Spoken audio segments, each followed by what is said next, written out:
Having low energy is not the problem. Forcing or pushing yourself through a low energy moment is what is causing the problem.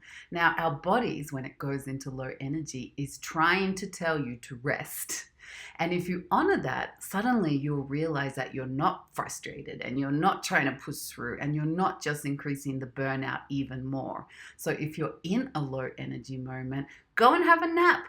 Go and watch a movie, and suddenly you'll realize that low energy is not the problem, forcing yourself is. Now, I'm a self activation and energy coach, and I use the human design system as the basis for my methodologies. In human design, there are two main distinctions: that there are people with consistent energy and people who have fluctuating energy. So, the people with fluctuating energy, they'll tend to have peaks of energy and then absolutely no energy at all. Now, because we live in a hustle culture, we believe that we can just force our way through our low moments and our low energy and what we consider these as disadvantages. If you just try hard enough, you'll be able to achieve it. But this is not the case, and we need to stop perpetuating this belief. We need to start listening to our bodies and what they have energy for in the moment. So when you have no energy and you honor that, it can actually be because something is trying to come out, or maybe you'll get clarity, or maybe you'll get a message, or maybe you'll suddenly see things much clearer.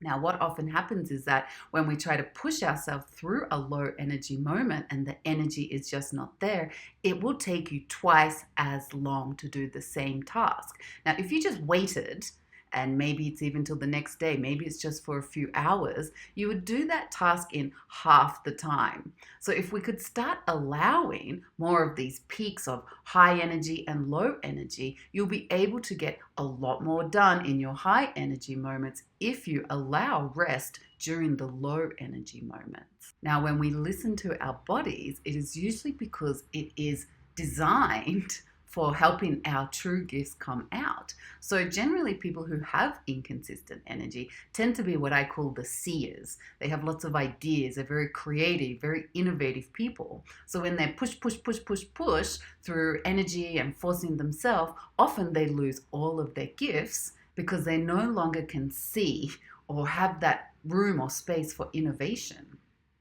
Now, the people who have higher, more consistent energy tend to be people who love to create and build and construct things, and they can go all day because that is their gift. Their gift is to build and to produce and to have output. Whereas the people who see, their gifts usually are input, what they see, what they know, what they come up with, what they invent. So our bodies really are designed exactly according to our gifts. Now, often what also happens is that people get very confused and they lack clarity and they start running around in circles. And this is usually because the clarity comes through their rest time. So the more they keep pushing themselves, the more confused they become, and the less they are able to even answer all these questions that are running around in their head. And if they would just take a moment or a day or whatever that is for them, they would actually realize the clarity would come like that. So it's really important to listen to our bodies and learn what it's trying to teach us, because it will take us where we need to go. But if you keep trying to push yourself through because your mind is telling you to, because your systematic beliefs insist that you can hustle through and that you should force yourself, you're going to lose that connection with your gifts and what your body is trying to tell you. Now, if you are ready to step into your gifted and energetic potential and you want more self-activation tips, make sure you subscribe, and I can't wait to see you in the next video.